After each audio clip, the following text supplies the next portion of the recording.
Yeah, it's hard to, thank you, Rich. Thank you, Chancellor. I wanted to, it's going to be hard. So many wonderful friends, if not yet, hopefully to be. Thank you for being here. I want to thank a couple of other people. I want to thank my assistant, Beth, for helping provide all the Kleenex up here. I want to thank Kathy Proctor, especially for helping put together all of the photography that you will see around this presentation. And then the staff here, Sue Harrell and Sue Christian, for doing all of the work. And I know there are many others that have helped organize this. So thank you and Joe for your IT support here.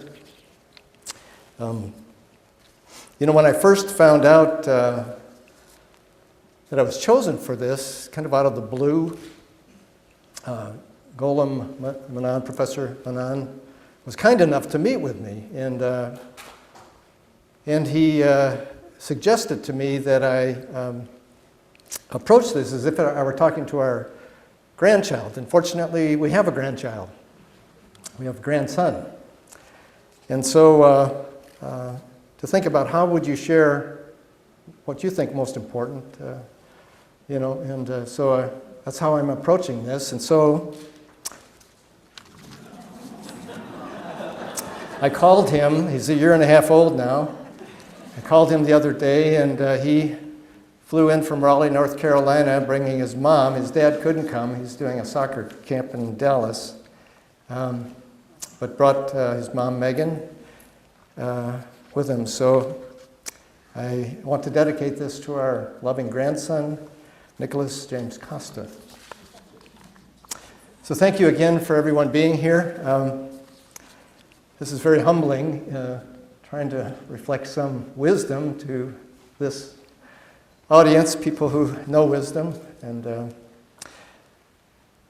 because of the importance, I thought it was to be called the last lecture, but then Golem said, no, you need to come up with a title. So I thought long and hard, how do you, is there a thread that can tie together, your journey for the most part? And so I thought, and that's why one reason I came up with this title, because as I look back, this is what I believe ties our lives together. It's love.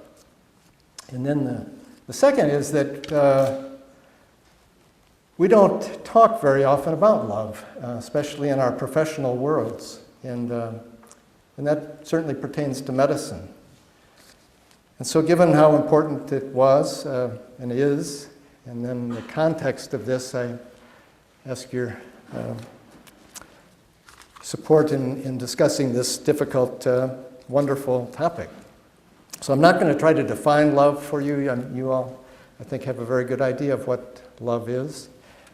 And I'm not going to try to define all of the unanticipated consequences of love because they ripple on forever. And they're seen from every possible perspective in every story. And I'm going to share a bunch of stories today with you of people that have been important. My wife is worried about that because every one of the stories I'm going to share has 10 more stories connected to it. And she's worried she told me the other night, she said, Jim, I'm not worried about this being your last lecture. I'm worried about all the people listening to this.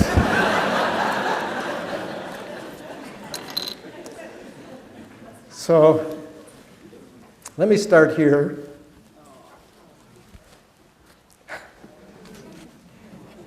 Excuse me a second. Yeah. So let me start here. This is can you hear me okay out here? It's still on? This is front and center in my office. It was given to me by Megan when she was 4, maybe 5 years old.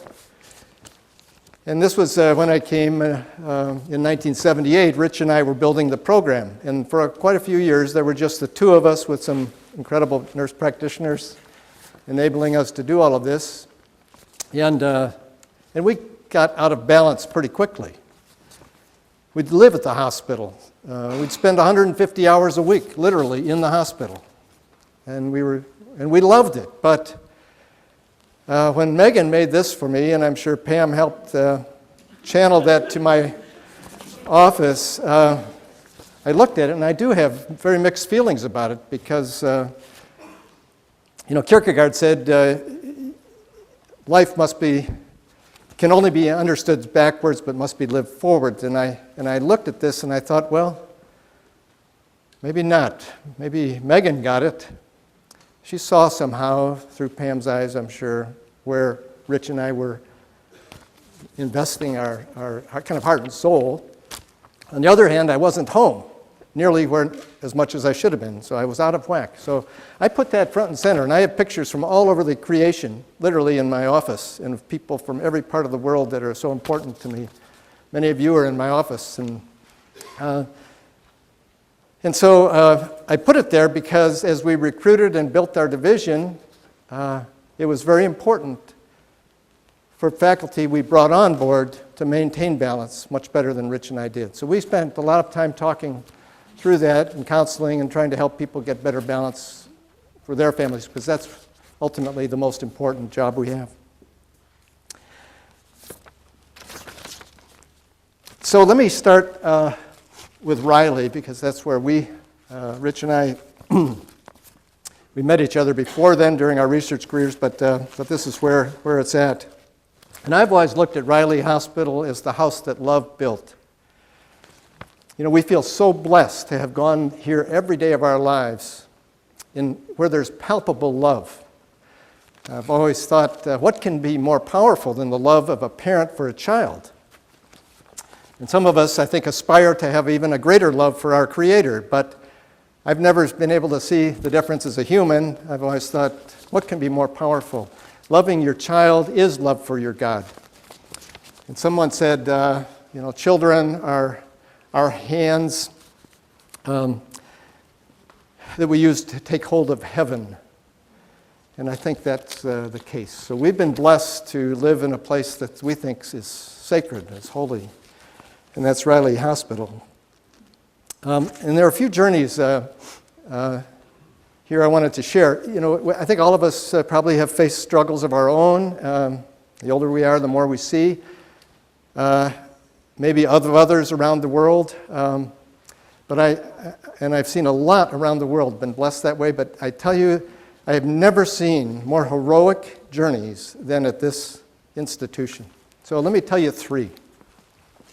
So this was the first one, and I was called over late one evening to University Hospital, which is connected to Riley Hospital by a tunnel, to consult with a family. One of our maternal fetal specialists called and said it was a complex situation. So I went over there and I walked into the lounge right outside the ICU, the adult ICU. And there were 20 people there. And we were there to discuss this woman who had been lifelined over from Terre Haute, had started having seizures, was in status epilepticus, continuous seizures, went into renal failure, kidneys shut down, and she was 24 weeks pregnant. So the question was, because they didn't think she was going to survive, should they do a cesarean section? So, sat there, introduced myself, met all the people, grandparents, siblings, aunts, uncles, and then was sitting with Jason, the father, and I asked him, first question I asked him, I said, have you named your baby? He said, yes. Her name is Joy. So then we talked for an hour about this. Mostly I listened. And eventually I gave him the statistics for a 24-week gestation baby, 16 weeks early, 50% chance of survival, but if survival, very high probability of some serious neurodevelopmental impairment. And Jason and his family decided at the end of that hour or two that they couldn't do it. So they wanted to continue. So Melody remained in the ICU. Her name's important, Melody Brooks, and remained in the ICU for 3 weeks. Eventually she came out of her coma. She was on dialysis for almost 2 weeks. Kidneys started working. She survived. And 4 weeks later, 28 weeks, she delivered Joy. Joy was in our unit for 3 months. and went home. And a few months later, I was invited to go to her blessing at her church with her church family. So the Sunday before, this was on Thursday, so Sunday before I was sitting in our church and listening to our pastor, Lewis Galloway, give a sermon. And I was sitting there, and the sermon was on joy. So, when I've come, as many of my friends know, don't believe in coincidences. So I took the DVD of that sermon, drove over to Terre Haute, visited their church, met 500 more people, and they showed the PowerPoints of that journey for Melody and for Joy up on the front of the sanctuary.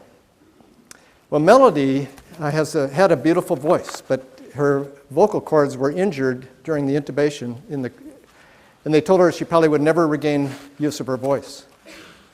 And she used to sing with her mother. Well, her mom got up there, Melody, with her mother, the grandmother, and they both sang the most beautiful hymn I've ever heard. Her voice had returned. So she's now 6 years old and is part of a family. And that love, unanticipated ways, has rippled countless fashion. The next one is a little baby named Ashley. And about 28 years ago, she came over from Danville, Illinois, and has a 32-week gestation premature baby. Her mom also was in the ICU for 3 weeks. And so she did well. She was critical, but did well. And then, I don't know, 4 or 5 years ago, 4 years ago, I was standing outside the NICU in the main hallway, and we have pictures up of these. As we had her picture up on the wall, and then her picture now with a little story. We call it the Wall of Fame. And I was touring some bankers through there, and they were estate planners, so we'd gone through all of Riley, told them the history, walked through the NICU, came out in the hall, and I was showing them this picture, and I said, here's, for example, it's a little baby, premature baby. And right then, she walked between us, because she is a nurse in Module 3 in our newborn intensive care unit. She now is married and looking to build her own family. That may be the most important ripple of all. And it's what, when our staff see that, that's what makes us all know what this is about, what I think Rich and I have, and so many others have devoted their lives now to. The third journey is one of the most heroic I've ever seen. And this is Molly. Molly was also 23 weeks gestation, 17 weeks early, right on the borderline fringe, we call it the threshold of viability. And it was one of the sickest babies I think we've cared for 6 years ago. And things we've gotten pretty good at what we can do for these tiny babies and these very complex medical issues and surgical issues that they face. But I didn't think she would survive. And if she survived, I was sure she would never walk. Well, she was in the hospital in Riley for 8 months, in our NICU for 4 months, and then had to have a tracheostomy and a gastrostomy tube. This family never left her side. They lived in the Ronald McDonald House. They're from out of town. Although, I see Myra's here.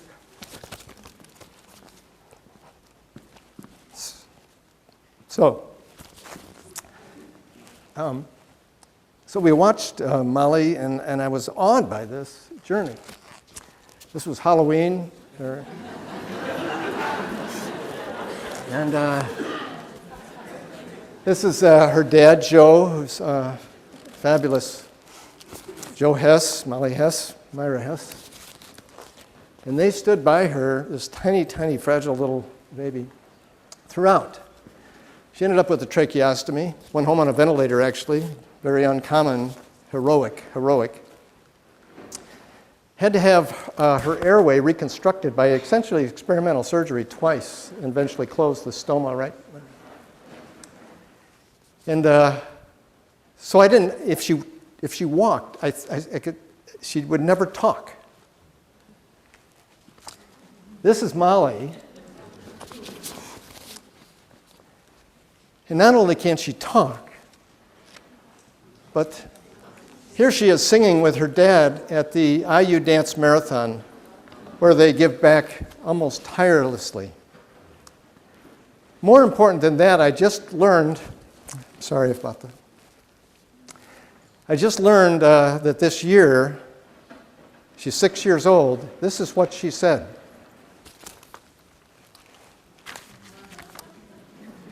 I should stop the last lecture right here. No one is different. We are all unique. That says it all right there. I couldn't believe those words. Thank you. So how could you not feel, the palpable love in our journey at Riley?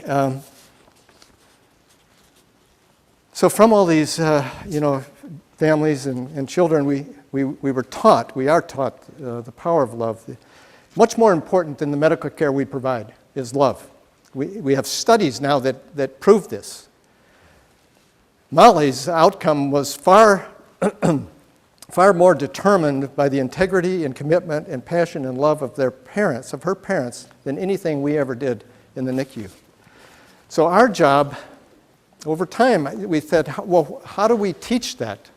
How do we get our telephone operators and our plumbers and our, the nurses and everyone to understand this and to enable that mother, that father to love in our NICU? And so we started asking those questions, and the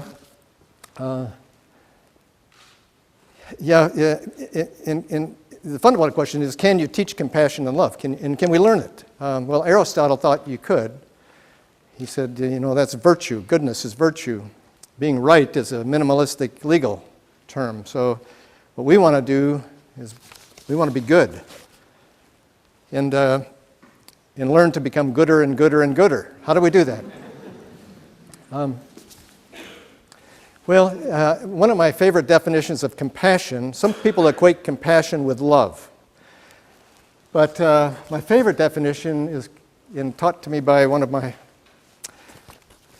minister theologians, Carol Johnston, it's the recognition of the interconnectedness of all things. So whenever we see something, that's why, but it's seeing it, Yogi Berra said, you can see a lot by just looking. And those photographs of the nature some of you got to see while you were in here that were looping? Those were taken by Jeff Kissling, who's a respiratory therapist. He's here. For 40 years he's been at Riley Hospital. He's a Quaker. He doesn't have a car. He doesn't want the environment to be impacted negatively. And he's a photographer. So Jeff took those hundreds and hundreds of pictures of flowers and trees, but he took them on the 1 mile walk from Pennsylvania Street to Riley Hospital. All of that nature is right here if we just look for it. And that's the same in looking around us at the journeys we're all taking. It's learning the rest of the story. I remember the importance of this was one of my first weeks or months here at Riley. And and it's the journey of becoming non-judgmental. I learned the importance of this. So this man was walking down the hall of our NICU, and, oops, sorry, I didn't mean to. And so this man was walking down the hall of our NICU, and I thought, oh my gosh, what are we going to do with this? He was a Harley-Davidson biker. He had, 14 tattoos, several rings coming out of different places, and, leather boots, and then I thought, oh my gosh. He was maybe the best father I've ever worked with. So it instantly taught me the lesson. And we all do it. I know, I still do it.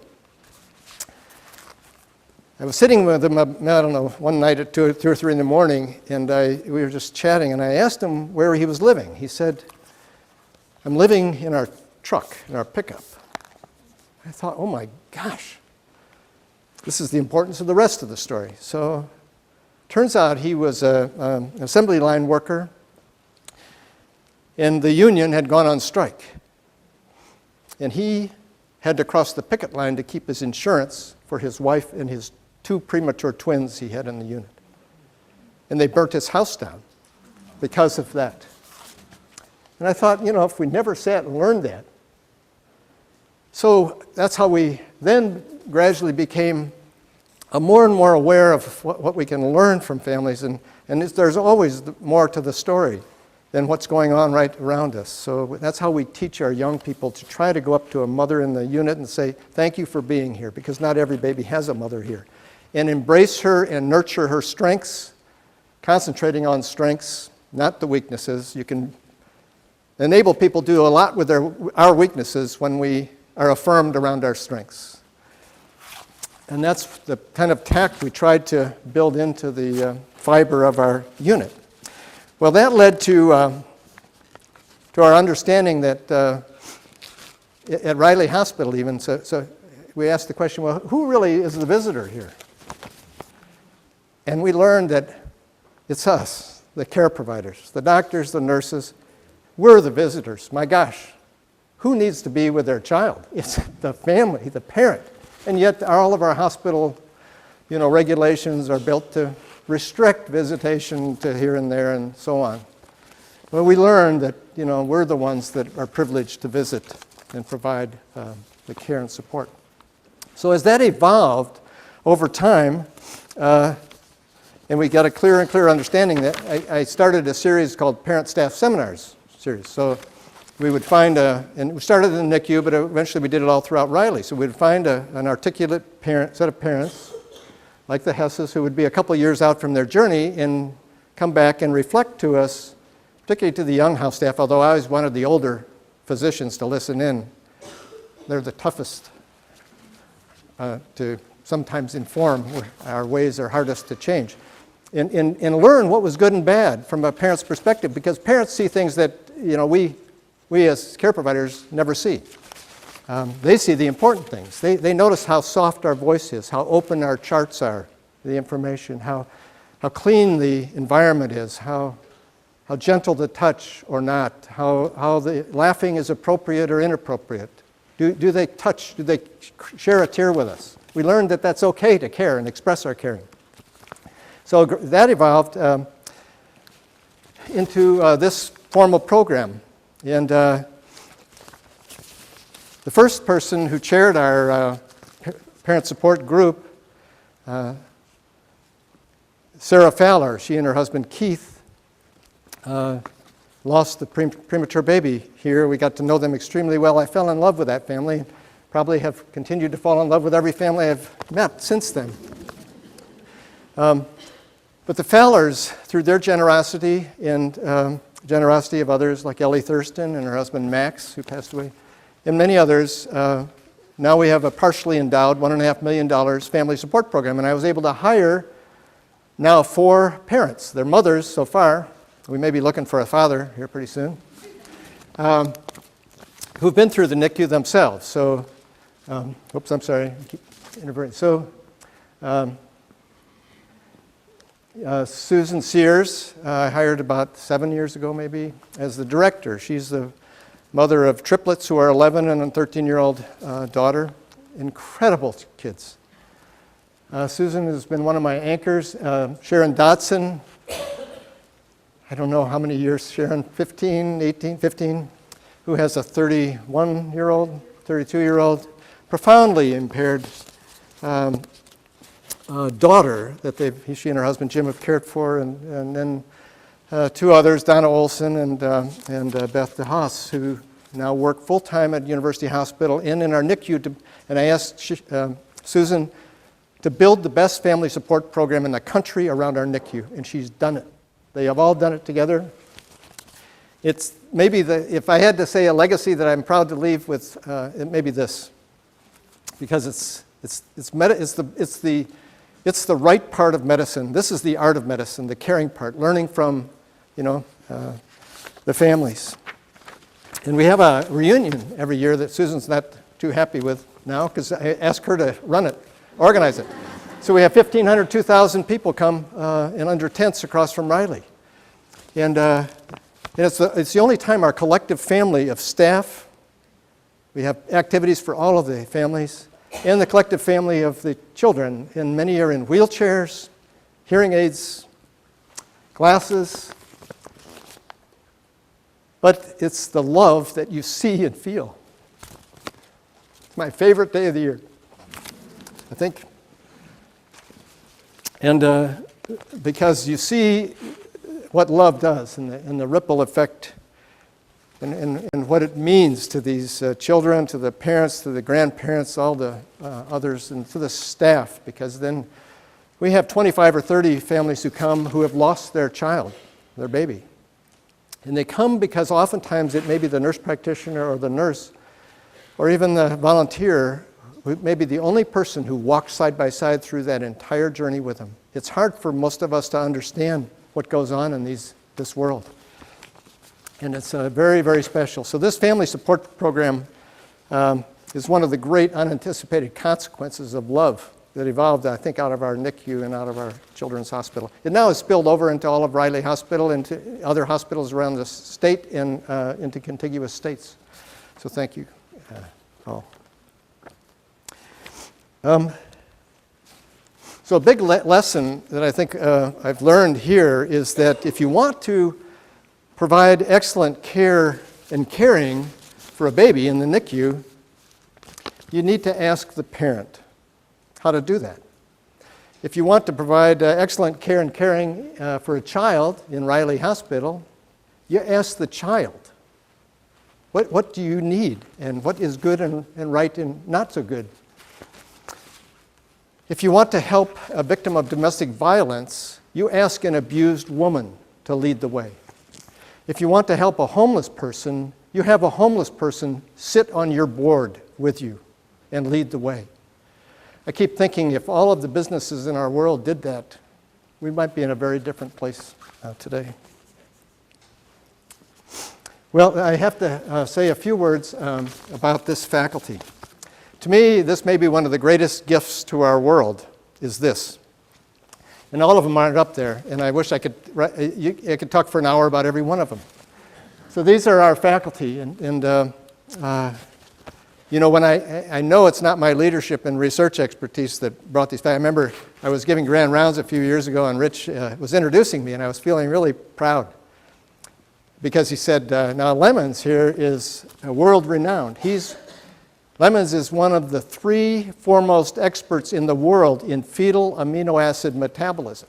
And I was feeling really good. And then he went on to say, however, there are only 3 people in the world interested in fetal amino acid.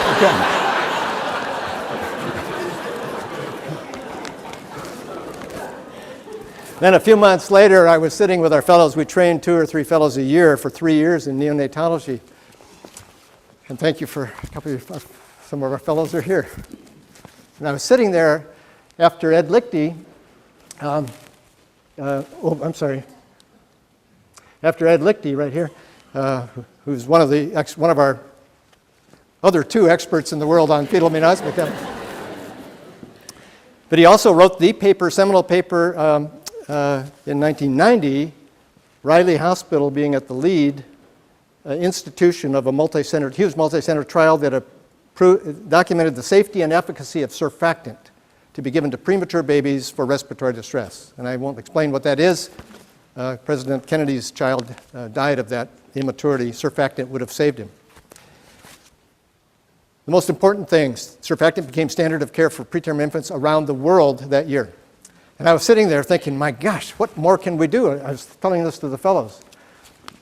I said, what more can there be? I said, I think we've reached the pinnacle of discovery in medicine. One of my prophetic statements. So it wasn't because of that these people came. And these people are all, these people are all internationally known, many throughout Dave Ingram, And Merv Yoder discovered a new stem cell that makes the vasculature a few years ago. Dave has a master's in theology and ethics from Vanderbilt. Just took over our division 2 years ago. I turned over the reins. Laura, phenomenal, internationally known in Fanconi anemia and the fetal origins of adult disease. Bill Engel, master clinician. Most of these people have assumed every major leadership position that a physician in neonatology can assume in the world is represented right here. Dave Boyle, incredible teacher, one of the best of all, set the standards for neonatal resuscitation program for the American Academy of Pediatrics throughout the world. They all have the rest of the story. Dave and Maureen had quadruplets, born 21 years ago on the 4th of July. This headline was 4 on the 4th. And they are juniors in college this year, have an older daughter as well. Unbelievable people. Bobby Burns, Wade Clapp, now chair of pediatrics. Scott Denny, one of the most articulate thinkers and hearts there is. I've always used him for counsel throughout my whole career. All of them are just fantastic. Olive Kanana, Olive graduated from Moi University in Eldoret, Kenya, and is on our faculty now.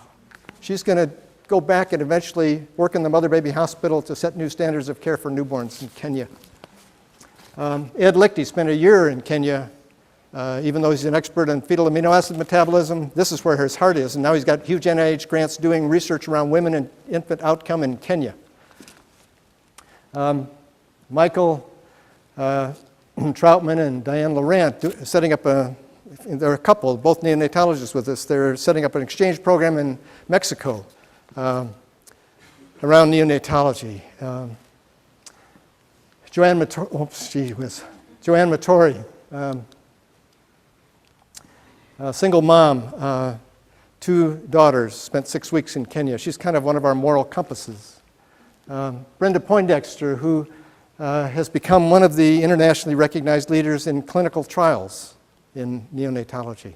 And then up as an ethics expert, Paul Winchester, who is the head of our NICU down at St. Francis Hospital. We manage 10 NICUs, almost 10,000 babies a year our faculty manage in Indiana.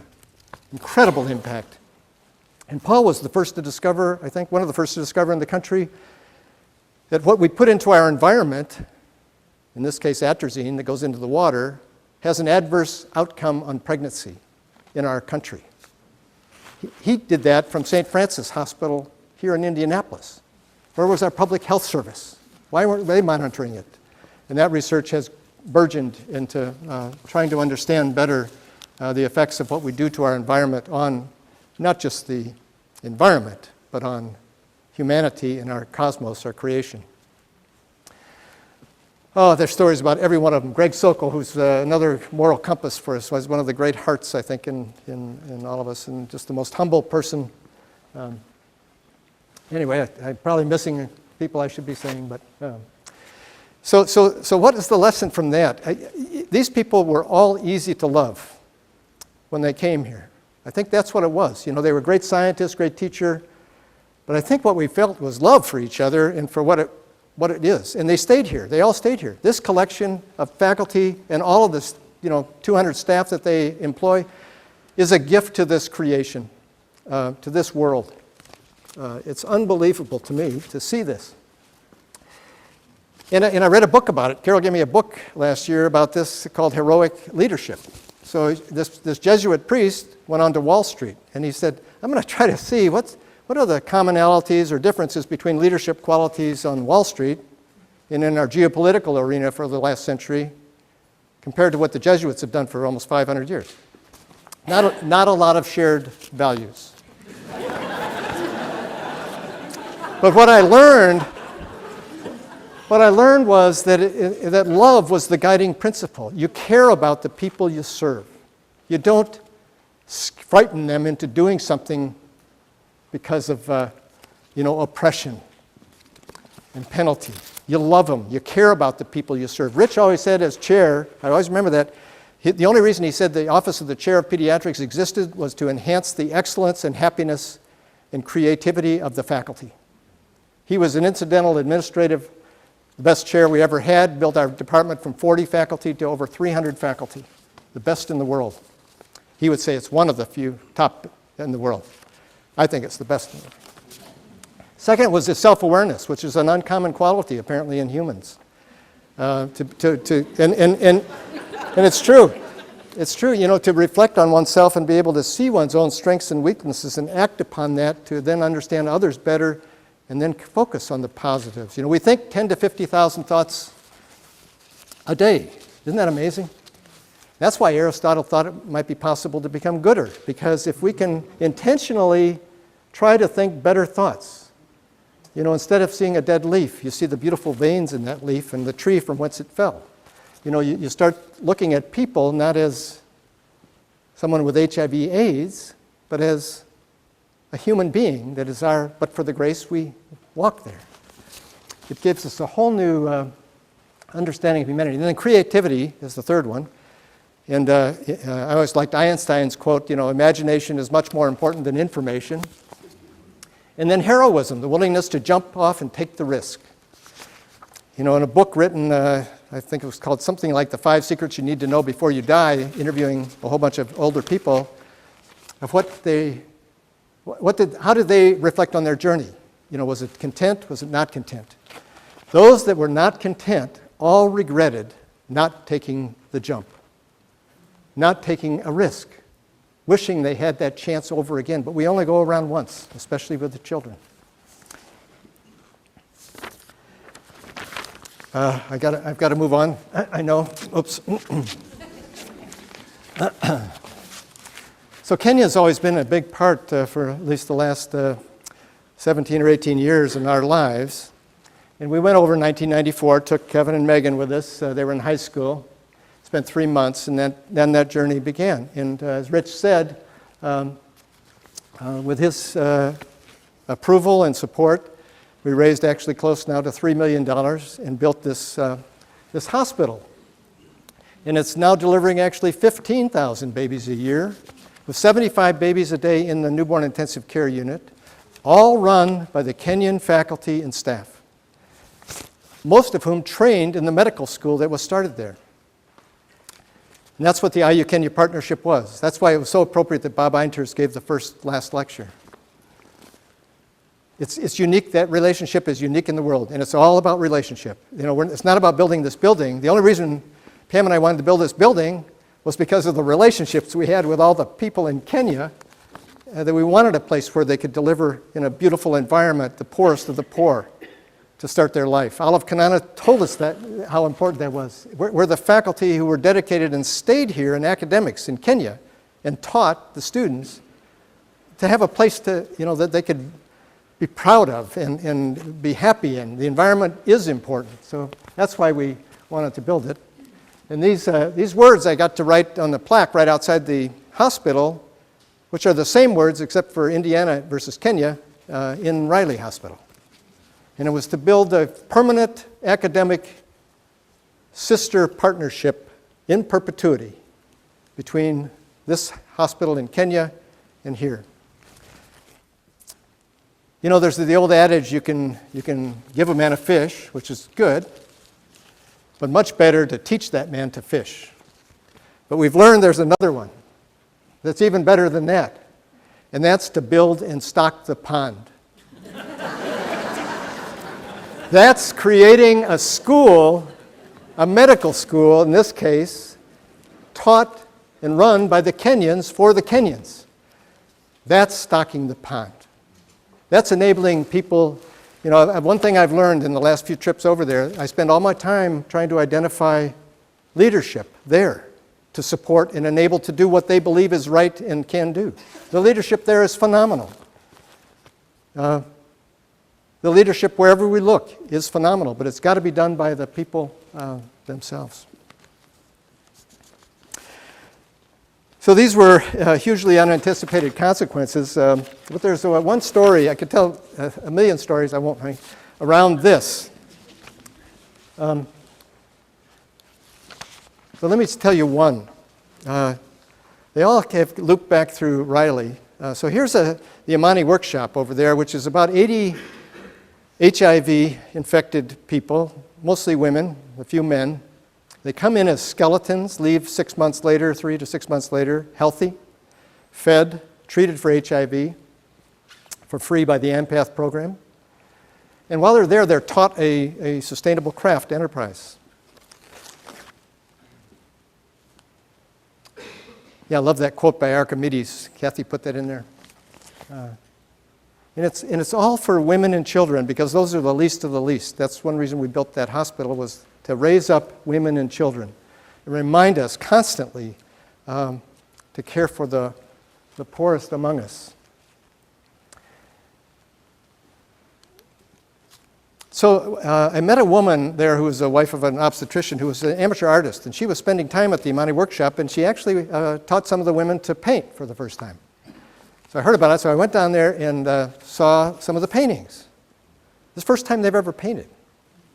So I raised some several $1,000s, put it into the Imani workshop, and said, can you just spare a month and have that woman, when she was back again, pick a handful of artists and paint the art that we'll put up in the Riley Mother and Baby Hospital. So this art is now covering the walls of the Mother and Baby Hospital. So when we got back, I asked them to take some photos. So we sent these photos to a print shop here on the south side of Indianapolis and asked them, would they help us make some coffee table books and calendars? Well, at practically no cost, they made 2,000 coffee table books and 2,000 calendars for us with that art and showing the artists and the stories of the artists. And with those funds, we're now trying to help introduce fine arts into the orphanages in Western Kenya, into the schools around the orphans. We help about 3,000 to 4,000 orphans with the Umoja Project in Western Kenya to introduce fine arts and open up a heart, a mind, a soul of a child through music and dance and poetry and photography and painting and sculpture. Well, it turns out the people who started this print shop, the Red Line Graphics print shop on the south side of Indianapolis. Oh, here are the artists, by the way, and this is a picture of the coffee table book. These wonderful people, and that's the amateur artist from Canada who introduced me to the artists. Well, this is the story of the connection of Riley. Jennifer's here. They were very, very critical as preterm infants. We took care of them about, 27 years ago. They survived. It was very iffy for quite a while. And this is them today, the Wadsworth family. Janet and Mike. Mike has been fighting lymphoma for several years now and couldn't come today, but Ryan's couldn't come, but he's working. They both work with their parents in the graphic. And that's the rest of the story. The unanticipated consequence of love keeps everywhere you look. So taking risks is really important, to go where we're uncomfortable, because fear is usually driving that. And I think the more we meet these journeys, the more comfortable one then starts to feel that shouldn't be invisible people. These are our family. But it's always the question, what is it like to be in prison? What is it like to be a little girl in Uganda circumcised? What is it like to be sex trafficked out of Thailand? What is it like to be the poorest of the poor? But usually when we end up going there, into the prison, it's where we should have been in the first place. You meet a blind person, and you find they see it a lot more clearly than we do. You meet a deaf person, and they sense it much more deeply than we do. So that's where we can learn to be about this. But it involves taking a risk from most of our perspective. But it's not the risk. So let me tell you one more story about taking a risk. Rich sent me an email last week, and it was about a family being counseled by someone around expecting a baby with Down syndrome. And this person counseled this family. I thought that was one of the most beautiful ways to counsel a family. They said, what you think is your greatest fear will be your greatest blessing. It is so true so often. Rich's fourth child has Down syndrome, Kelly. This is Kelly. Whoops. This is Kelly. Now, Kelly happens to be a sports fanatic, knows the stats on every probably professional and college team, and happens to be in love with Jeff Gordon. Yeah, probably who's not, right? Yeah. So every year, Jeff Gordon from Indiana, NASCAR driver, comes back and has a bowling tournament and raises several $100,000 for Riley Hospital. And so, I don't know, 3 or 4 years ago, Rich was Rich has got a jacket from Jeff Gordon, all the helmet and everything. And he was there at the tournament. At the end of the evening, in the auctions winding down, the bowling's winding down, he sees Kelly signing her Special Olympics baseball card. So he looks down and says, Kelly, what are you doing? And she said, I'm going to auction it off. So she goes up to Jeff Gordon at the stage. There are 1,000 people there, and Jeff Gordon raises the baseball card. Rich is sweating. He's going to have to pay a few $100s for it. And he said, do I have $1,000? And a hand went up. And 2 minutes later, they had $2,500 that Kelly wanted to give back to the children at Riley Hospital. But that's not the rest of the story. So here's through the eyes of a person, Kelly, with, quote, special needs, saw it all much more clearly. Rich went up to the fellow who bought the card and said, why did you spend $2,500 for Kelly's baseball card? And he said, I would have spent $10,000 for that card. He said, my sister was cared for here at Riley Hospital. She died when she was a teenager of a rare, still untreatable immune disorder. She got the best care in the world. I come back every year here. I'm in Memphis, Tennessee. I own the American Book Company. He gave 2,000 books to the Riley Library. So next Christmas, I was sitting there thinking about this wonderful man, Dean Weingartner, and the Rich, I never met him, but I emailed him. I sent him a picture of the Riley Mother Baby Hospital and told him what we were trying to do in Kenya. And he emailed right back and he said, what can I do to help? I said, well, we're looking for 2,000 books to build libraries around these orphans in Western Kenya. The next day, he emailed back and said they're ready to ship. And he put a dedication label in every book to his sister. And they are now over in Kenya in the schools around in Western Kenya. But these are the ripples, the unanticipated consequences that are just impossible to see, going forward. So thanks, Kelly. And this is Dean Weingartner and his wife with Kelly. And I'll move on quickly here. So I get the privilege of helping to organize a class every Sunday at Second Presbyterian Church called Faith in Action. It's finding kind of regular folks, ordinary people, doing extraordinary things with their lives. And over the last 7 years, we've had almost 300 people give this class. A lot of you could give this class around your journey. But let me tell you, too, many of you know some of the story around Kudrat, who was cared for at Riley Hospital. Jim Graham and his wife, Roberta, met them a few years ago. He was head of the International Rotarians here in Indianapolis. And Jim's a retired chemist. Eli Lilly was in the armed services, pilot, then in the reserves. His son, Richard, became, I'm not sure, a lieutenant colonel, maybe, ran a battalion of Indiana troops deployed into Afghanistan. While there, one of the troops, a family physician from Carmel, met Kudrat, the little boy, and his dad, Hakeem.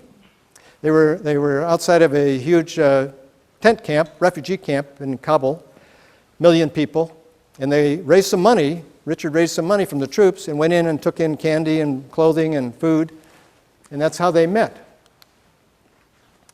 And Kudrat was diagnosed by this gentleman as a blue baby. He was on death's doorstep from complex congenital heart disease. So it turns out the Rotarians, so Richard, the son, called Jim, the dad, back here in Indiana and said, can you help us? And the Rotarians have a program called Gift of Life. They bring kids with complex heart disease into the United States to repair their congenital heart defect. So they raised several $100s, flew Hakeem and his son Kudrat to Riley Hospital, met with the cardiologist and the cardiac surgeon. Less than 50% chance of survival, very complex. But they decided to go ahead.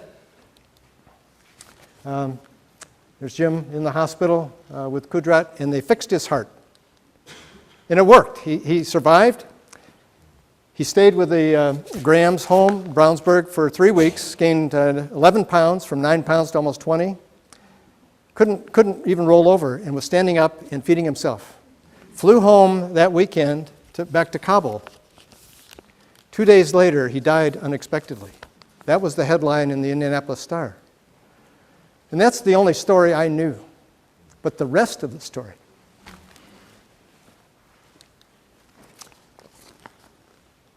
So this is when he died. The troops were gathered around. It became part of their family. So what happened then was that Hakeem hitchhiked 7 hours north back to his village, which had been destroyed by the Russians when they invaded Afghanistan, buried his son in the family plot, came back. In the meantime, the Rotarians had raised another $13,000 to give him, but he couldn't take it because he was going back to the refugee camp. Well, a few months later, the battalion got redeployed back to Indiana, so Richard called Hakeem and said, "You got to take the money." They lost track then of Hakeem. A couple of years later, Jim Graham, the dad, went over for the Rotarians because one of their other missions was to immunize the world against polio. And they did it in Afghanistan, Nigeria, and one other country. So while he was there, he was going with the Minister of Health around to immunize all of Afghanistan, which they did. He contacted Hakeem, who came into the hotel. He said, "Hakeem, what's happened with you? What have you done with the money?" He said, "The first thing I did was I went and paid each of the families that we had given each of our other 4 children." He didn't even know he had other children. Our other 4 children to, because he was too poor to care for them. He paid each of those families for the 2 years that they had cared for his children. He gathered his wife and those 4 kids, hitchhiked 7 hours north back to his home village, rebuilt his home, gave his wife enough money for another 2 years, and he went back to Pakistan where he got a degree in medicine and a degree in primary education. He came back, became the ruling elder. And meanwhile, the Rotarians raised another $83,000, which they gave to him, but Hakeem said, "We'll only take the money," talking to the rest of the elders in the area, "if you sign this contract, if girls can go to school, and if you will give your life if the Taliban attacked." They all signed. He became the esteemed elder, medical officer, and teacher. Last year, I think over 200, and more than half were girls in school. And now they're teaching adult women English in the school. Now, this next story, is Faith in Action, is harder. But, you see these unanticipated consequences. This is Melissa. She's from here in Indianapolis. And I met Melissa when we were doing a series on re-entry, prisoners getting back into society, which we make impossible to do. So I sat over coffee with Melissa, and she came in and shared her story. So she grew up in Indianapolis, fractured home. Dad left when she was 2. An abusive mother, beat them every day. She had one sister younger, and that's why she stayed in the home. She ended up, she said her mom died when she was fairly young. She ended up in prison for 7.5 years, got a degree in finance while she was in prison. And when she was coming out, her grandparents had maintained a relationship. They're on the east side of Indianapolis, and they said, "Okay, you can come live with us, but you have to go to church with us." And she said, "I'm not big into that, but I need a place to stay." So she started going to church, and she learned church wasn't just Sunday morning. She started doing the books for the church. And then she started building relationships between members of the congregation and prisoners, women prisoners coming out of prison. She's finishing her master's degree right now in social work. And I asked her, I said, "How did your mother die? Die." And she leaned over and said, "I killed her." She said, I got pregnant when I was 17. I had a baby with a rare syndrome, Angelman syndrome it's caused, with can be profound neurodevelopmental delay and hyperactivity, difficult combination. She'd just come home one day from the hospital with her daughter, told that her daughter would always be like this. And that night her mother started beating her daughter, and she pulled out a knife in a moment of rage. I said, "Did you ever see your daughter again?" Because she had to adopt her out. She said, "Yes, I learned that she was up in Michigan. She drove to a little farm after she got out of prison, saw her daughter in a home of the most loving home with 10 special needs children and one other child with Angelman syndrome, and she felt totally content." Somebody asked her in the class, said, "It seems that God has forgiven you. Have you forgiven yourself?" And she said, "No." She said, how could you on the ground ever forgive yourself?" And we, on top of all that, make it harder, impossible for her to re-enter into society almost with the barriers that we erect.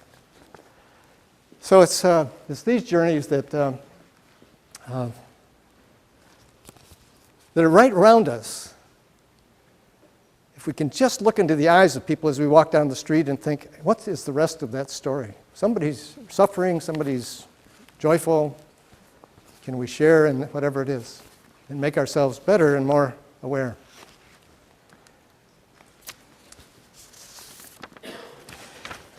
So we're working on a program now. I'm very involved, engaged in a program called Circles.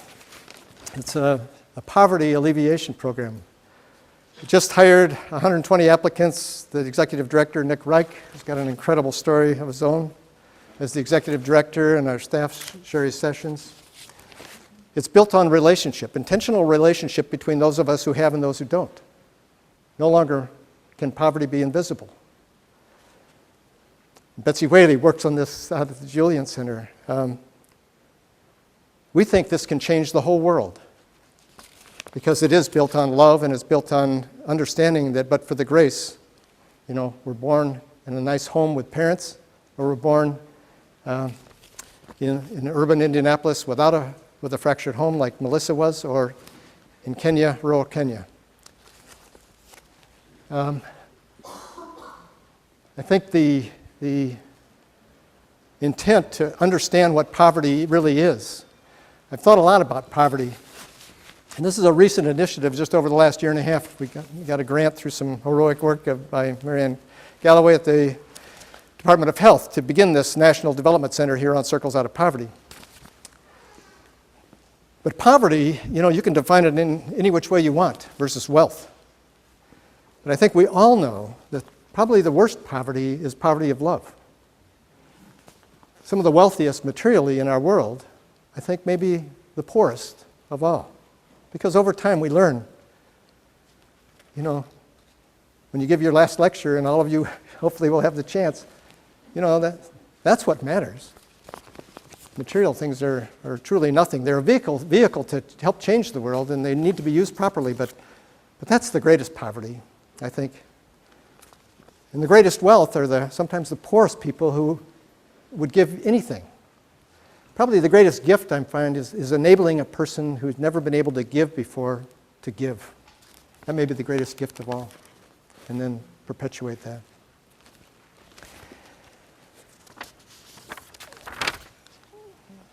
And so let me switch now, and I'm nearing the end, so thank you. But I just want to say a few words about our family. I grew up in a family with 5 boys. Lots of stories to tell, as you might imagine, but I do want to say a word about my mom. Now, my mom's 93 years old, and she flew in from Colorado Springs last night, so she's here with us.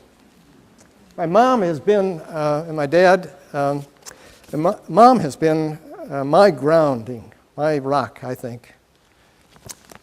She would say she's just a common person, but she raised 5 boys, several hundred pets, snakes, spiders, everything, frogs,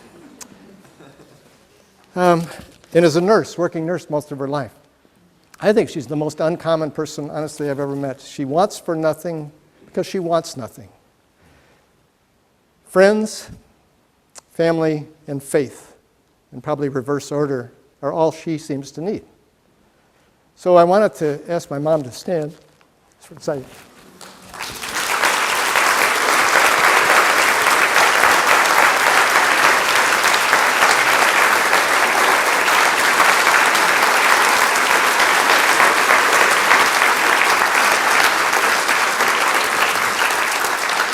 We all have a mom, but I think she taught us the strength and resilience and generosity of inclusive love.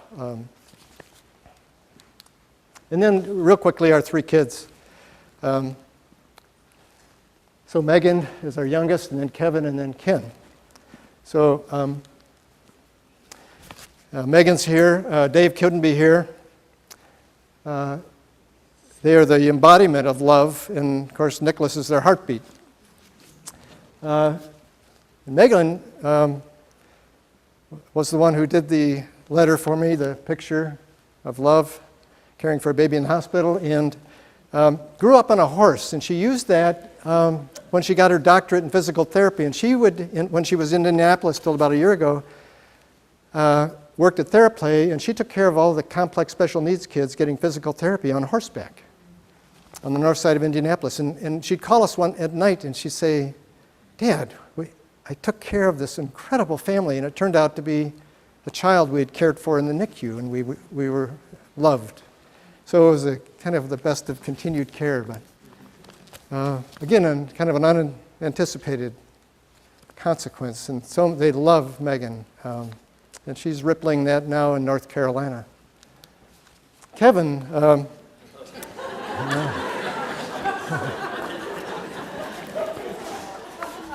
Kevin is one of the people everybody loves to be with. Kevin. Went to Stanford, ended up with a master's degree in international policy and development from George Washington University, worked for Stanford's most successful fundraiser for the alumni for 2 years, then worked for their Children's Hospital Foundation, convinced them to build a relationship like we have in Kenya between Stanford Medical School just before he left that, and now he's the lead development officer for Earth University in Costa Rica.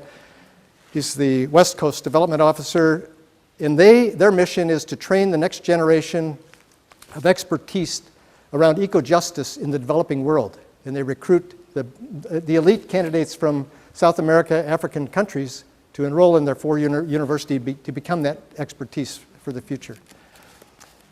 The rest of Kevin's story happened when he was a sophomore at Stanford. And we got a call, Pam and I got a call that he was in the hospital and almost died. I drove up from a research meeting. I was in Kentucky. Pam and I flew out the next day, and it was 3 months before Kevin told me. He told his siblings right away, told Pam later, told me last. Why? And it was because he's gay.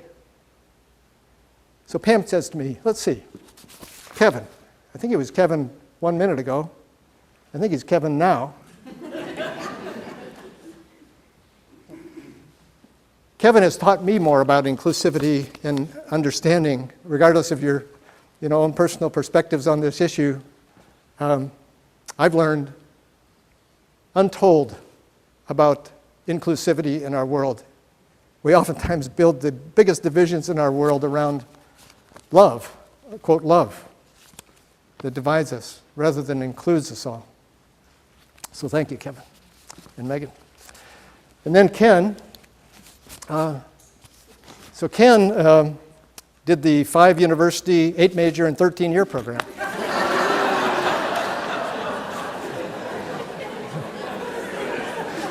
But his seventh major was in piano, music.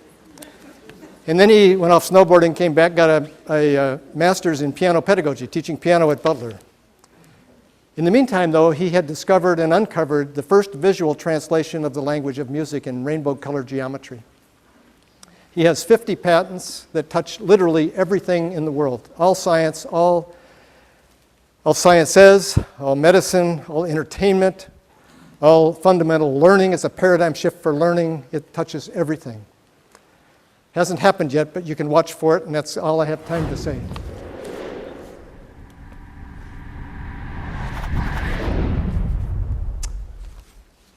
It's musical DNA.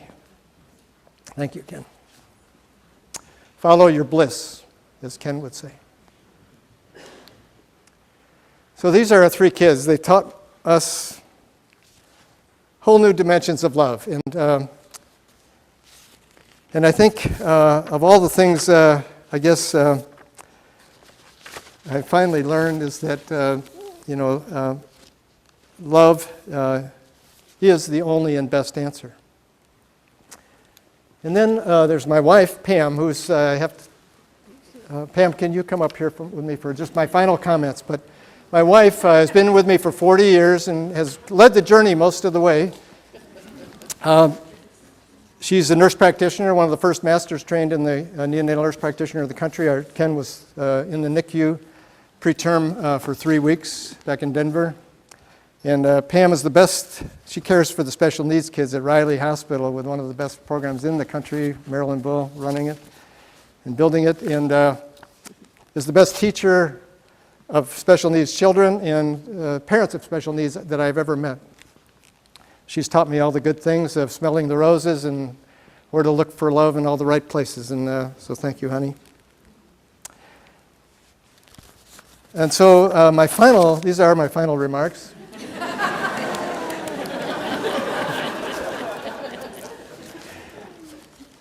And I wanted to end with some quotations from children who were asked this question: what is love? The first one, Tommy, age 6, said, well, love is like a little old woman and a little old man who are still friends even after they know each other so well.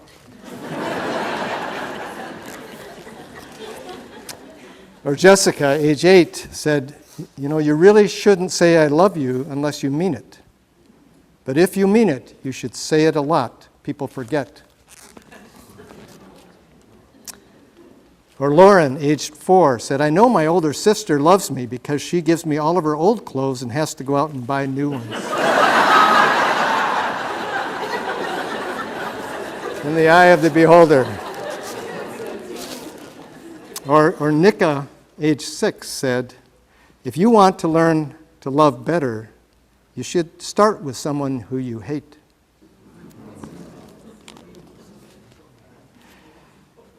Or the winner, Nicholas, age 4, whose neighbor was an elderly gentleman who had recently lost his wife. Upon seeing the man cry, the little boy went over into the old gentleman's yard and climbed up onto his lap and just sat there.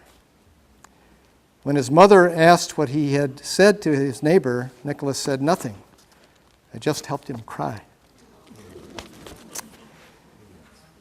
So to our grandson, to Nicholas, may you always be loved, for we know you are not an unanticipated consequence of love. Thank you.